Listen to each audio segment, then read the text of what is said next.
अस्सलामु अलैकुम वरहमतुल्लाहि वबरकातुहू। मक्की टीवी चैनल पर खुश आमदीद। अहलन व सहलन व मरहबा बिकुम फिल क़नाती मक्की टीवी एंड वेलकम। मक्की टीवी नई वीडियो के साथ हाजिर है और हम आज की वीडियो में बात करेंगे कोरलुश उस्मान की। कोरलुश उस्मान की आने वाली किस्त का पहला ट्रेलर सामने आ चुका है और ये काफ़ी शानदार भी है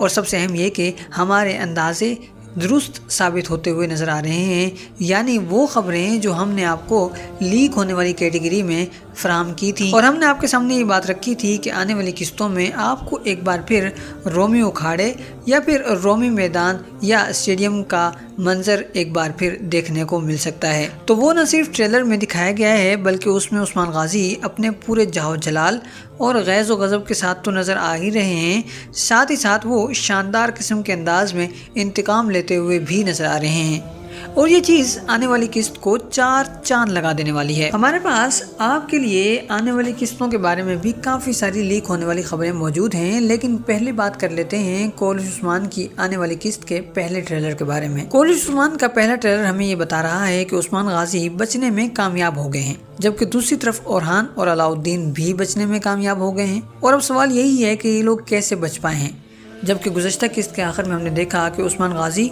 और उनके साथी यानी बाला और हलीमा वगैरह ये लोग लुकास के कब्ज़े में आ चुके थे, जबकि दूसरी तरफ अलाउद्दीन और ओरहान मंगोल कमांडर के कब्ज़े में आ चुके थे, घेरे में आ चुके थे। तो आखिर ऐसा क्या हुआ है कि ये लोग यानी दोनों तरफ ही के लोग बच निकले हैं और सवाल यही है कि इन्हें फिर बचाने कौन आया है या फिर क्या ये लोग खुद ही बच निकले हैं। इसका जवाब बहुत ही सादा है कि दोनों तरफ इमदाद पहुंची है और फिर उसके बाद ये लोग बचने में कामयाब हुए हैं। किसने पहुंचाई है या कौन लेकर आया है ये इमदाद ये कुमक, तो इसका जवाब भी हमारे सामने ही मौजूद है और बहुत ही वाज़ेह है और ये कुमक या इमदाद कबीले से आई है। अब जैसे कि एलबाई के बारे में तो ये बात ज़ाहिर ही हो गई है कि ये वो असल आदमी नहीं है और इसने सुंगुर्तकीन के असल पोते का खात्मा करके या उसे ज़ख्मी करके उसकी जगह ली है और अब उसकी जगह कबीले का सरबराह बन बैठा है,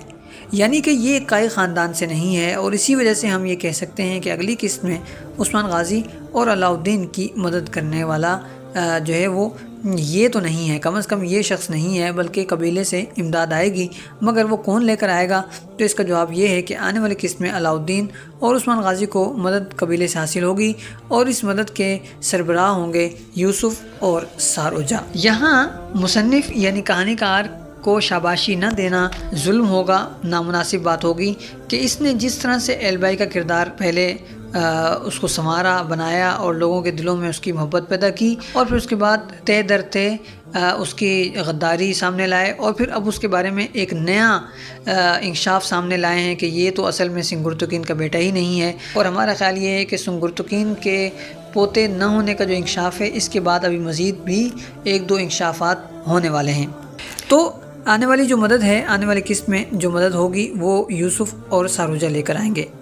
गुज़श्ता किस्त में अगरचे ऐसा देखने में आया है कि यूसुफ ने सारोजा को तलवार घोंपी है, लेकिन अगर आप गौर से देखें तो उसने तलवार इस तरह से घोंपी है कि वो सारोजा को कोई नुकसान नहीं पहुंचा सकती, बल्कि वो इतना दूर करके घोंपी गई है कि जैसे सिर्फ वो टच करती हुई या फिर घाल फाड़ती हुई निकल गई होगी, यानी पेट के दरमियान में या ऐसी जगह पे नहीं मारा जिसकी वजह से वो ज़ख्म जानलेवा साबित हो सके। और इस बात से ज़ाहिर होता है कि यूसुफ अपनी बहन के साथ यानी ज़ाहरी तौर पर तो है लेकिन अंदर से नहीं है, क्योंकि वो सारोजा के साथ भी है और उस्मान गाजी के साथ भी है और सही सफ़ में शामिल है। अब हो गई एक कबीले से जब मंगोल कमांडर सोफिया और लुकास बल्कि एलबाई वगैरह भी ये सब लोग निकल जाएंगे तो फिर उसके बाद सारोजा और यूसुफ मिलकर आयशा और गाजी को भी वहाँ से फ़रार करवाएंगे और ये लोग खुद भी कबीले से निकल जाएंगे। इसका सबसे बड़ा सबूत तो वो लीक होने वाली तस्वीरें हैं जो हमारे सामने आ चुकी हैं, जिनमें बाला खातून ने आयशा को अपने साथ बिठा रखा है या फिर जैर कुताई को अपने साथ बिठा रखा है और इसकी कुछ वीडियोज़ भी सामने आ चुकी हैं। दूसरा सबूत ट्रेलर में ही नज़र आ रहा है, जिसमें एक नया कबीला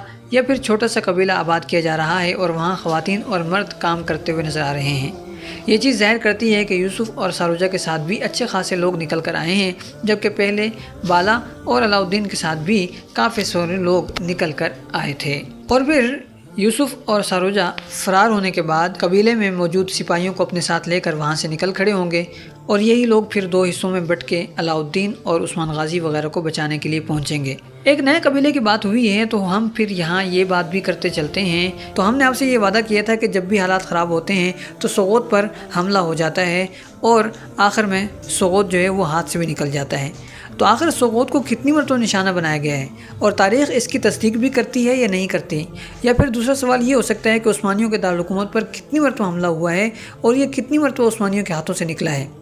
تو اس سوال پر بھی بات کرتے چلتے ہیں تاکہ آپ کے لیے بات کو سمجھنا آسان ہو جائے اور سغوت پر حملے کو لے کر جو سوالات اٹھائے جا رہے ہیں ان کا بھی آپ کے سامنے تسلی بخش جواب پیش کر دیا جائے۔ تو اس حوالے سے تاریخ ہمیں یہ بتاتی ہے کہ عثمانیوں کے دارالحکومت پر کم سے کم بھی 16 مرتبہ ایسا حملہ کیا گیا ہے کہ جس کے بعد وہ یعنی دارالحکومت عثمانیوں کے ہاتھوں سے نکل گیا ہے۔ یعنی دوسرے لفظوں میں آپ یہ کہہ سکتے ہیں کہ حملے تو بے شمار ہوئے ہیں اور بہت بار کیے گئے ہیں، لیکن بعض اوقات وہ حملے دفاعی انداز میں دشمنوں پر ہی الٹ دیے گئے ہیں۔ لیکن 16 مرتبہ ایسا ہوا کہ جب دشمنوں نے وہاں پر حملہ کیا تو اس کے بعد دارالحکومت ان کے ہاتھ سے نکل گیا، اور 17ویں بار کہیں جا کر عثمانیوں کا دارالحکومت جو قائم ہوا تو اس کے بعد پھر وہ آخر تک قائم رہا، یعنی 1924 تک۔ جب تک عثمانی سلطنت قائم رہی تب تک پھر یہ بھی قائم رہا۔ لیکن جب شروع کے مراحل تھے اور بعد میں بھی جب عثمانی بہت طاقتور ہو گئے تو اس وقت بھی شروع میں تو خیر کمزور تھے، لیکن بعد میں جب وہ طاقتور ہوئے تب بھی ان پر دشمنوں نے جب حملہ کیا، چاہے منگولوں نے کیا، چاہے بازنطینیوں نے حملہ کیا، یا پھر گرمیانیوں نے حملہ کیا، یا پھر دوسرے مسلمانوں نے جو دشمنی پر اتر آئے تھے، آپس میں ناچاکیاں ہو گئی تھیں، تو ان لوگوں نے جب حملہ کیا تو ان حملوں میں 16 مرتبہ ایسا ہوا کہ دارالحکومت ان کے ہاتھ سے نکل گیا اور پھر انہوں نے دوبارہ اس کو حاصل کیا اور پھر دوبارہ ریاست قائم کی۔ اس حوالے سے مورخین یعنی تاریخ دان جب ان واقعات پر گفتگو کرتے ہیں تو اس کا نتیجہ یہ نکالتے ہیں کہ بھائی اصل بات یہ ہے کہ آپ جہاں سے گریں وہیں سے اٹھ کھڑے ہوں، اور آپ کے اندر یہ مادہ ہونا چاہیے، آپ کے اندر اتنی مضبوطی ہونی چاہیے ہے اور آپ کے اندر اتنا کمال ہونا چاہیے ہے کہ جب گریں یا گرائے جائیں تو آپ پورے قد سے پھر اٹھ کھڑے ہوں۔ دوسری بات یہ ہے کہ ریاست کسی مخصوص علاقے کا نام نہیں ہوتا، بلکہ ریاست نام ہوتا ہے افراد کا، اور فرد جہاں بھی ہوگا ریاست وہیں موجود ہوگی۔ اس کی بہت سادہ سی مثالیں اگر ہم لے لیتے ہیں تو وہ یہ ہے کہ ہم پاکستانی ہیں تو ہم پاکستانی پاکستان سے ہیں، تو اب ہم دنیا میں کہیں بھی چلے جائیں تو پاکستان کا محل وقوع تو ہمارے ساتھ نہیں جاتا، مگر وہاں ہم بذات خود پاکستان ہوتے ہیں، اور حقیقت اس کے علاوہ ہے بھی کیا؟ پاکستان اس کے علاوہ تو کوئی چیز ہے ہی نہیں۔ پاکستان کو پاکستان بنانے والے ہم ہی ہیں، یعنی ہم پاکستانی۔ اسی لحاظ سے عثمان غازی کو عثمانیوں کا سربراہ بھی اس لیے کہا جاتا ہے کہ انہوں نے اتنے سارے حملوں کے باوجود اور اتنی مرتبہ دارالحکومت ہاتھ سے نکلنے کے باوجود انہوں نے دوبارہ سے اس کو کھڑا کیا، دوبارہ سے اس کو بنایا، دوبارہ سے اس کو اسٹیبلش کیا، دوبارہ اسے قائم کیا، اور پھر اس کو آگے لے کر چلے، اس کو مضبوط کیا، طاقتور کیا، اور آخرکار اتنی مضبوط بنیاد رکھ دی کہ وہ 800 سال تک دنیا پر حکمرانی کرتے رہے۔ آج کی اس ویڈیو میں ہم نے کافی ساری گفتگو کر لی ہے اور بہت سارے موضوعات ایسے بھی ہیں جو رہ گئے ہیں، تو ان موضوعات پر ہم آنے والی ویڈیوز میں بڑی تفصیل سے بات کریں گے، اور آج کے لیے یہیں بس کرتے ہیں کیونکہ ٹائم پورا ہو گیا ہے۔ رہ جانے والے موضوعات پر آئندہ آنے والے ویڈیو میں تفصیل سے گفتگو کریں گے انشاءاللہ۔ ملتے ہیں بہت جلد ایک نئی ویڈیو کے ساتھ۔ والسلام علیکم ورحمۃ اللہ وبرکاتہ۔